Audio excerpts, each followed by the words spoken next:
I'm Zibby Owens, and you're listening to the Webby-nominated podcast, Moms Don't Have Time to Read Books. This episode has been sponsored by Lauren Gabrielson, which is a women's wear brand that creates elevated essentials for the modern women's wardrobe. The collection is entirely designed and produced in Brooklyn, New York.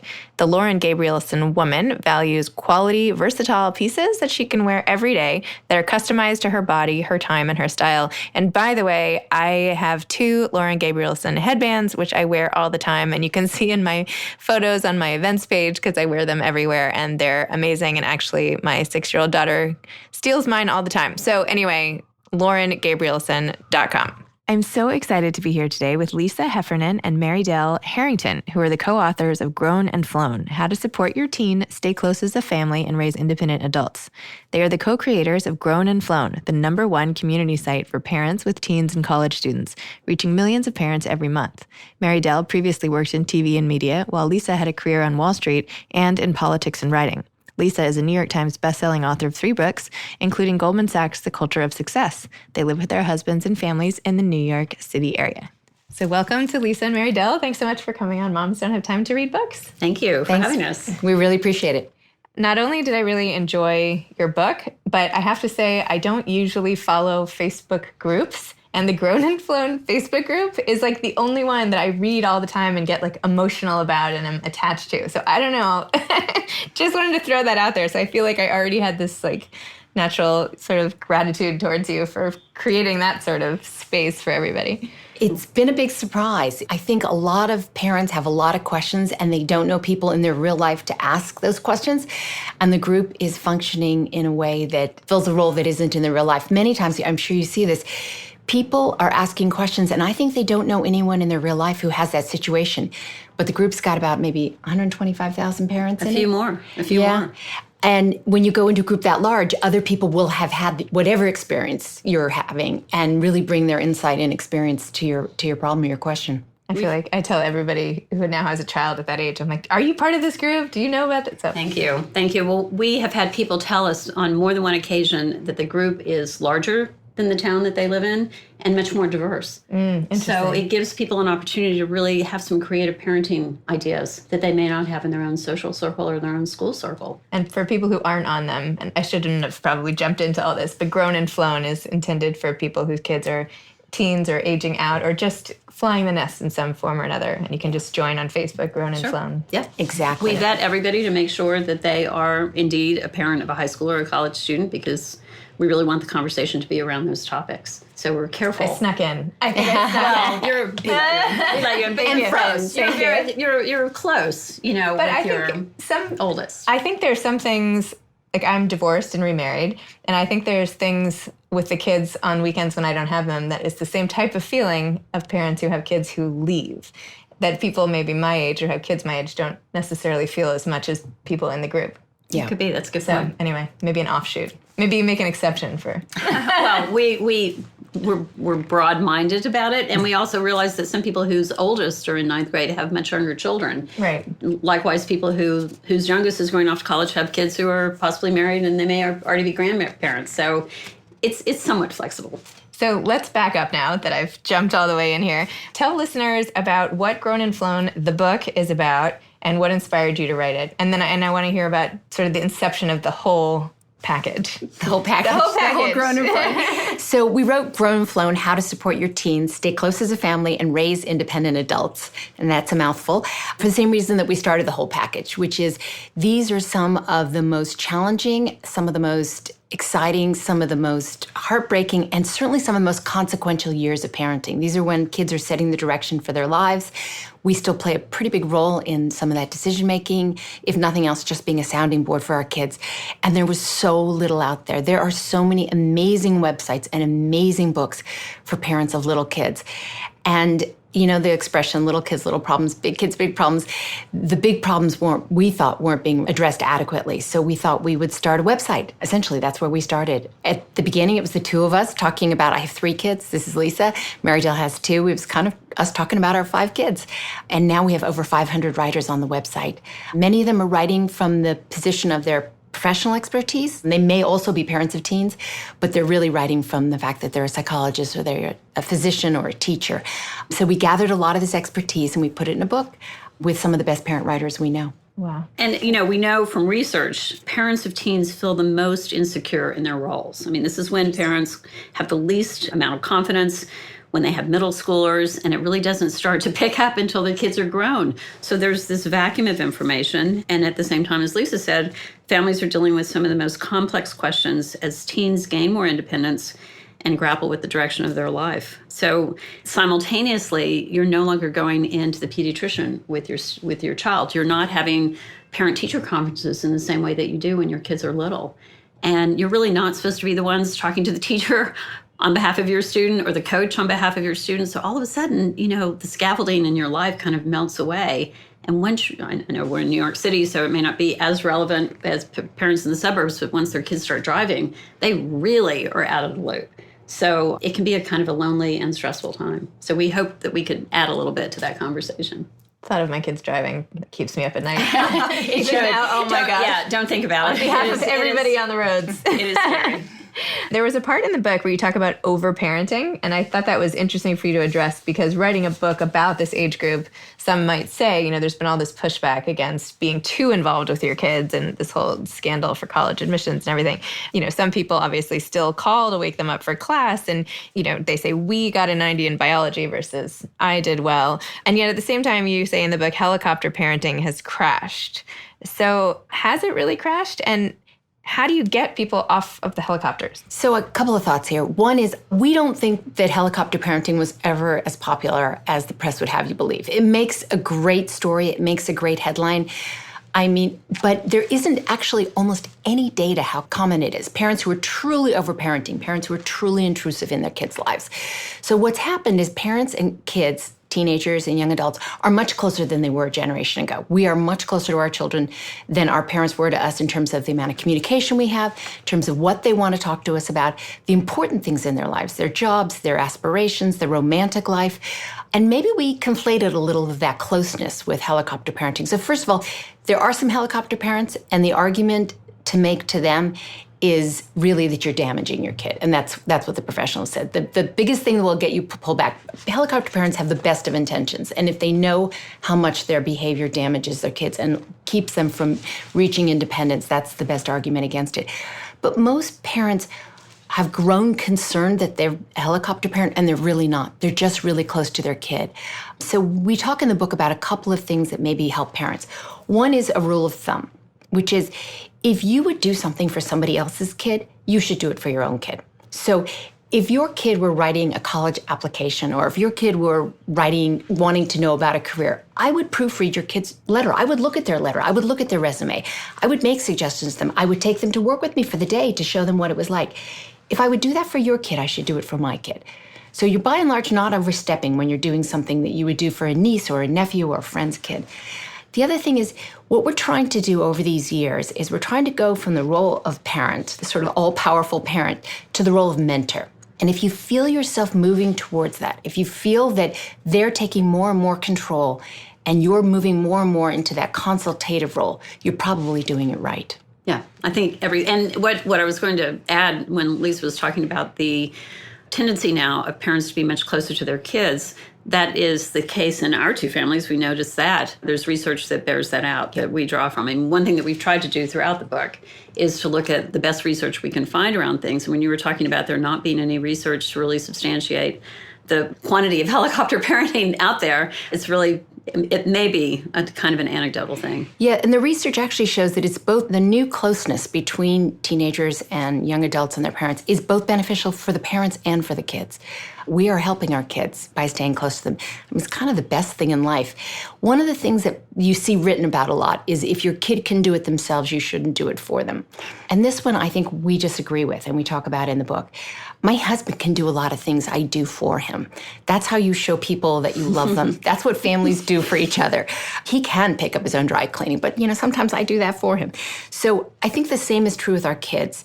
If you make them their lunch and they're in high school, of course they can make their lunch, but then you let them sleep that extra 10 minutes. That's just showing families how you love each other. That isn't saying, I don't think you can make your lunch. It's saying, I can see how stressed you are and how tired you are. And this little bit of love I can show you by making you food and getting you out the door quicker. So we don't find that as a good criteria for helicopter parenting. And I think this comes into play in a very pronounced way during the college admissions season, because so many people will say, it's my kid's deal, they can own it. It is a terrifying thing to think about doing college admissions on your own, especially if you're a 17-year-old, when you don't really have perhaps the best organizational structure. Of course they don't. We struggle to have a good organizational system. But if we can help them by, looking at an essay or helping them plan out a college trip that involves flying and visiting and renting a car and things that can be very complicated, I don't think we're over-functioning for them. I think we're actually giving them, as Lisa said, the sort of love and support that we would want a family member to help us with. And as you point out in the book, the argument that nobody did this for us and we turned out just fine is not really relevant. And also, you point out, which I found very interesting, were we? Were we just fine? Could we have maybe been better? I mean, maybe this is even more beneficial.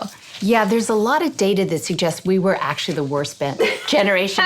We were the worst behaved generation in history. Great. I'm not sure that we're the model we want to use. So what we're finding with millennials and already with Gen Z, who are now in college, they are drinking less. They are binge drinking less. They have fewer sexual partners. They are more responsible about using birth control. And when you put those two things together, there's a lot less unwanted pregnancy. Their drug use is by and large down, though marijuana use is about the same. They are a more open-minded and accepting generation, and they are getting educated in greater numbers than we did. So the notion that we were just fine is perhaps a faulty one. Yes, we got to adulthood. Yes, we're functioning adults. But to set an 18-year-old off on their own and say, you got this, the way we did, we'd call our parents once a week on the phone. When we had a problem, we would consult other 18-year-olds who knew no more than we did. Our kids now tend to turn to us. So if they have a romantic problem, they're as likely to talk to their parents now as they were to talk to a friend. Their parents have a lot more experience than they had and can be kind of a steadier force in their lives. So the notion that everything was fine and we should raise them the way we were raised, I think is pretty faulty. And you put really great tips in the book on how to help your kids through heartbreak, which I thought was so sweet too. I mean, you don't think about, at least I just don't think about how am I going to handle that. I feel like I'll just handle it, I guess. But you have like a roadmap, and that's really helpful. And even just to anticipate it all coming. Obviously, you can think, yes, this will happen. But there it all is, laid out nicely and with steps to follow. So that's awesome. It's true. I mean, it is an inevitable thing. It's something we actually want for our kids. We want them to have relationships that perhaps aren't optimal for them, that they can learn from, but we want to let them know that we're sorry, that we see them so hurt. We want to tell them that we've been in their spot and know that this is excruciating. We can offer to do something for them, go on a walk, have a little retail therapy. That's always a good one for me and my daughter. Send them a care package if they're at college, or offer to come and get them, bring them home for the weekend. That could be something that could be really beneficial. Obviously, tell them you love them. And then later, after the pain has subsided and you think you can have this conversation with your teen or young adult, talk about maybe what takeaway they have from it. Is there something about that partner that just wasn't optimal? Is it something that they realize when they think about a future spouse or a future partner or a romantic relationship, something that's going to be important that they possess so they don't make the same mistake? I feel like this is an offshoot of the advice for parents of younger kids too, where it's like, let them feel their feelings. Right. The feelings themselves aren't wrong. You just have to right. Help them through, but not try to squash it. Yeah. And sometimes the best thing we do is just be, Lisa D'Amour talks about this, is dumping their emotional trash on us. Sometimes the single best thing we do is just let them unload on us. And not doing that to a friend and not doing that to a roommate or something, doing it to us because we're able to handle that well. And sometimes they feel better just for having done that. Sometimes they don't really need more than that. So in your house, you don't scream, "Don't take it out on me"? Nope. I try not to. We may think it in our heads, but it is very nice if they then let us know after the fact that the crisis is abated, that they're fine. A lot of times they will give us that emotional trash and then they'll never call back and say, "Mom, you know what? I'm fine now. Don't worry." Because we do continue to worry about them if we don't get that all clear sign later on. But then how do you protect yourself from just being a punching bag of your child? That's a hard one. I think hopefully we've had our own enough personal life experiences to realize that relationship in college that didn't happen, that didn't turn out the way they had hoped, or that position that they didn't get, or that grade that they didn't get is sort of a blip. We have the perspective on whether or not that's a big issue in their lives, or likely to be something that they learn from and move on from. And when they're young teens, they still have, they're going to have a lot of disappointments. They're going to try out for teams they're not going to get onto. And it's heartbreaking. They're going to try out for the play that they don't get into or get excluded. One of the worst things we hear in the group all the time is being shut out of a friend group. And you just want to cry for the 14-year-old, 15-year-old girl who's being rejected by her former friends. It's excruciating to listen to, even when you don't know the child. Yeah. But what we possess that their friends don't possess is the ability to step back and say, this is just one step on life. There will be more friends. There will be more friend groups. We know that as adults. So we have to be that punching bag sometimes. I feel, though, that when I got that kind of advice when I was going through something, it didn't always help in the moment, right? Like, if my mother, this is just a blip. Like, there will be other friends. I'm like, but this friend is like the center of my universe. Right. Because I'm suggesting that we know that, not that you say that to them. Oh, okay. I think they'll find that condescending in the moment. Okay, no, I'm saying, when you're saying, how do you handle being the punching bag? Okay. You step back and think that, at the time that will be rejected, and that will get you really ugly faces. In addition to all the tips you have on so many things, you also have like the handbook on dropping your kid at college. In the middle of this book, you have expert advice. It does a lot of different amazing things for your target audience. You have tips on dropping kids at school, from what to pack to what to say. What are some of the most important things? The most important thing to remember is this is a really, really important moment in life. We have a professor of many years, he's Professor Emery, who wrote a piece, and it's in the book, about how this is one of the big days. This is like weddings and bar mitzvahs. These are days we remember. Many of us can remember being dropped by our own parents. So his point is, don't tell them not to mix darks and whites. Don't tell them to change their sheets every 2 weeks. The last thing you want them to remember about you walking away isn't, don't forget to, Wake up on time for class. Yeah. Or Brush your teeth. Yeah. Brush your teeth. Like, there's plenty of time to nag. Mundane. There's texts. You can nag tomorrow. Try and say the most meaningful things, whether it's conveying your love to them at that moment, whether it's telling them something big about your life or your family, whether it's just like reasserting the confidence that you have in them or the pride that you have in them, that they got to this moment. They're going to college. They didn't get there by doing nothing. They worked pretty hard. So on that day, try and think of something of consequence to say, as opposed to either standing there sobbing, and I'm going to put my hand up on that one, or it's pretty common behavior, actually. Or saying something trivial that really doesn't capture the moment. The most important thing to do is actually the week or 2 weeks before you make that trip to the freshman dorm, sit down and write a letter where you can really get your thoughts together. As you know, it's much easier to come up with something more profound if you have a little bit of time and you have, your computer in front of you where you can edit and come up with just the right words.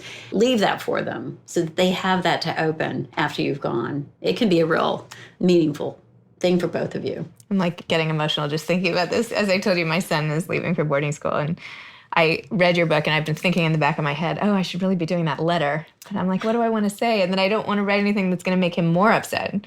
Because he says sometimes when he sees a picture or something, it brings it all up if they're distracted. But anyway, it's been in the back of my head. And of course, I would love to have that myself, right? I'm sure we all would like to have something, a keepsake like that from our own parents. I texted my kids a lot of those things, and of course those are gone to the memory of man because they were texts, so that was foolish, right? That's the reason to write the letters, as our digital communication just disappears. I think to mitigate that sadness and that highly emotional moment, because it's emotional for them as well as for us, even if they do their best job of looking tough and wanting to be done with you, they're in many cases leaving every single person they know in life, their dogs, their families, their friends, their high school experiences, their experience of being a senior in high school, or, being sort of at the top of the social heap, moving into something that's much less certain as to what they're going to do. But I think knowing that you're going to see them and having a date in mind where we will be there for game day, we will be there for parents' weekend, we will see you at Thanksgiving, gives you all kind of an opportunity to say, okay, we know we're going to be together, then we can kind of get to that point. So I've been seeing on Instagram a lot of friends I have with older kids who are, bereft, having dropped off kids. And it's the season still where people are kind of getting over that and transitioning to new formats. What do you have to say? Like, what advice would you give to those parents who are readjusting to life with a child gone? It's very different, obviously. When you come back home and you see that empty bedroom, it is a moment where you're thinking, how am I going to do this? But like I just said before, knowing that you're going to get together again is actually it was a very big thing for us. Our son played football, so we thought we would actually be seeing him the following weekend. So it wasn't really such a painful thing. Our daughter went to school a 7-hour drive away, and we weren't going to see her until Parents' Weekend, which was 6 weeks away.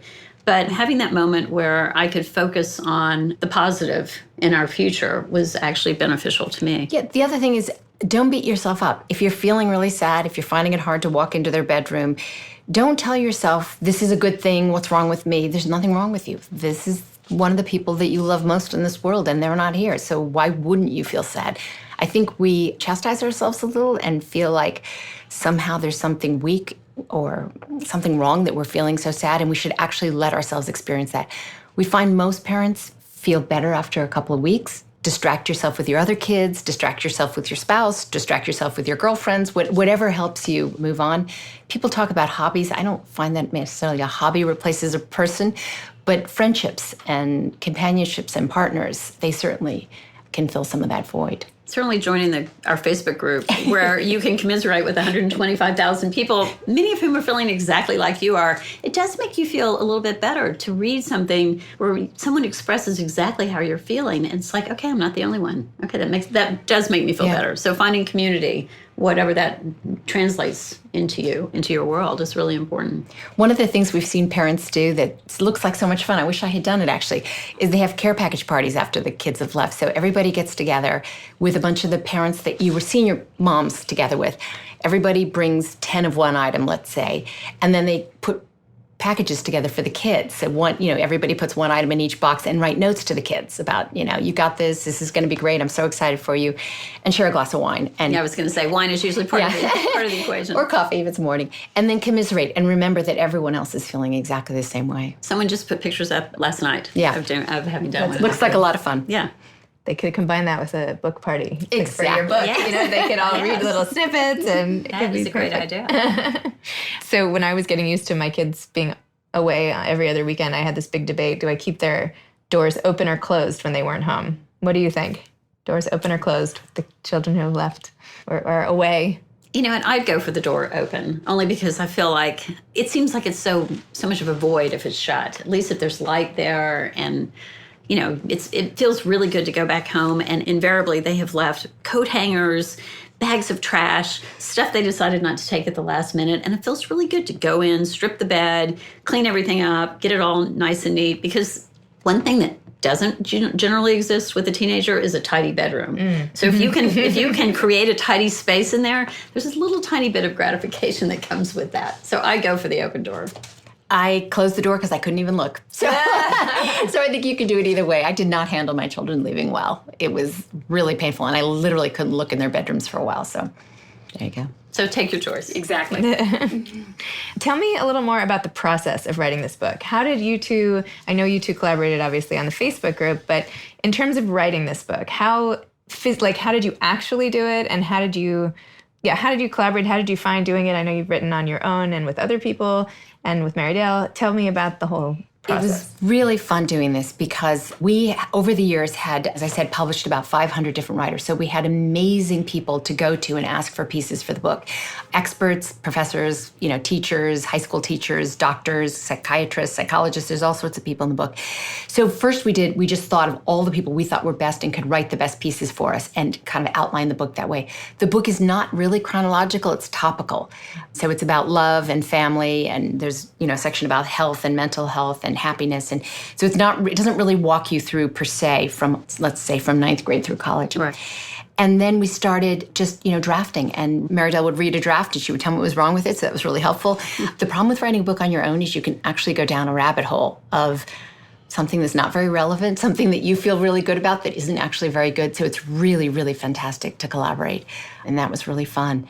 Well, Lisa and I also started our website almost 8 years ago. Yeah. So we have had how many like 2,000, 2,500 blog posts that we have either written or in most cases now read and edited and worked on together. Yeah. So we have a well-grooved sort of system of collaborating. We divide and conquer in what we do with Grown and Flown, but then we work together in a collaborative way. So we sort of have figured it out long before the book project came about. Are there tips to working with friends or tips in general? Or how to balance the sort of work-wife relationship that you two seem to have? Check your ego at the door. Like, Maribel is the easiest person you have ever worked with in your life because she's able to bring her mind to it without, letting a person's ego get in the way. That's the hardest thing to work with, when people find it hard to have their words cut. When somebody reads something you've written and says it's not clear or there are too many words, that comes from a good place. And as a writer, it's hard sometimes to hear that, I will be honest, but you have to remember that comes from a really good place and that is help. This is not criticism, this is help. And so working with somebody, if you can just keep reminding yourself this is not criticism, this is help, it's really, really useful. I think Lisa and I also had a working relationship as school volunteers together before we started Grown and Flown. So every other Tuesday, we worked at our kids' school snack bar. We would talk the entire time. We would drink coffee. We would turn around when we had a long line of kids who were waiting on us to finish our story so that we could give them their Snapple and their bagel. And so we developed a working relationship that really, I think, was the foundation for launching it. We knew that we enjoyed spending time together, and that was huge. I don't think you would just pick somebody out of the blue that you'd never really worked with to be your writing partner or your business partner. I think the other real key thing for us is that we have very patient husbands. So they know that we spend a lot of time together building this business and working on the book and working on all the other Grown and Flown projects that we've got going on. And they're really wonderful and supportive. So that's been huge. That's always a good thing. It's always a good thing. Did you consider other formats for the book? I thought maybe this would be an anthology of essays about, similar to like the posts and the group. Did you think about an anthology, or did you think about it?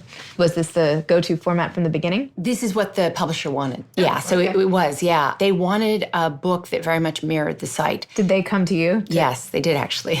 Nice. This is my fourth book, and so I know that that's not at all typical. I've gone through the process of, the proposals and hoping that someone will pick up your proposal.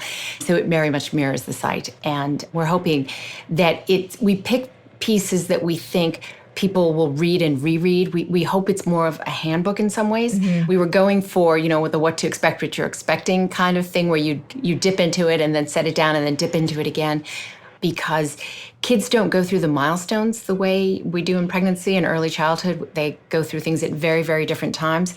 So we're hoping that the book is useful over a very long period of time for parents. And certainly the chapters on mental health and happiness are really relevant for a middle school kid as well as a young adult. There are elements there that are applicable. Do you have plans for more books or more extensions of this brand in any way? Well, the site keeps growing and the community keeps growing. It's grown much faster and larger than we expected. So we don't have concrete plans, but yeah, we're going to continue to expand it. There isn't a lot as we started the conversation. There just isn't a lot for parents in this age group. And we've reached a parent, like such as yourself, people who had their kids in the 21st century and have always looked for online resources for raising their kids. If you had your kids in the 90s, you might have looked for books, you might have talked to friends and your own mother more. People who had their kids in the 21st century have always sought out online resources from baby center on. And so we're finding that those are the people who are finding us now. I think the other thing, too, is, so we have the book, we have the Facebook group, but our website has a pipeline that is always full of writers, some of who are prolific and write for us frequently. Others are brand new that are new to us, and we love the combination. So we're publishing 2 or 3 original blog posts every single day. So that's continuing on. We have the book, but the website is very active with new writing all the time. But I feel like you should license it and do, college care package kits, or you could make it a whole thing, Well, we have trademarked our name. Okay. So Grown and Flown is a common term in England, but becoming more common here to just express this whole stage of your children departing. But you never know. You never know. All right. Look for more Grown and Flown projects. Looking back, is there anything you wish you had done or said before your kids left? I had a great time with college visits. My kids did not have nearly as much fun on them as I did, but it made me regret that I had not done more one-on-one trips with them. Sometimes life is just so busy and you want to take family trips So you obviously don't want to exclude one child or the other, but to be able to go away one-on-one with my son in particular gave us a chance to really talk and work together as a team. He would pick out the music that we would listen to, or I would find the hotels, and he would come up with things we should do, while we're visiting those towns. And we just didn't have that kind of opportunity to sort of do a fun project together. Especially in high school, there's so much stress and so much busyness and get this done and deadlines and college application thing. It just wears you out. So being able to go and travel together one-on-one is really something that I wish I would have done. I have to echo Mary Dell saying that. I wish I had spent more time one-on-one with each of my kids, either traveling or just, going out to dinner with one of them rather than, always lumping. It doesn't have to be a big trip. Yeah, no, my kids are close in age and they just were lumped together from day one, and I wish I had done that.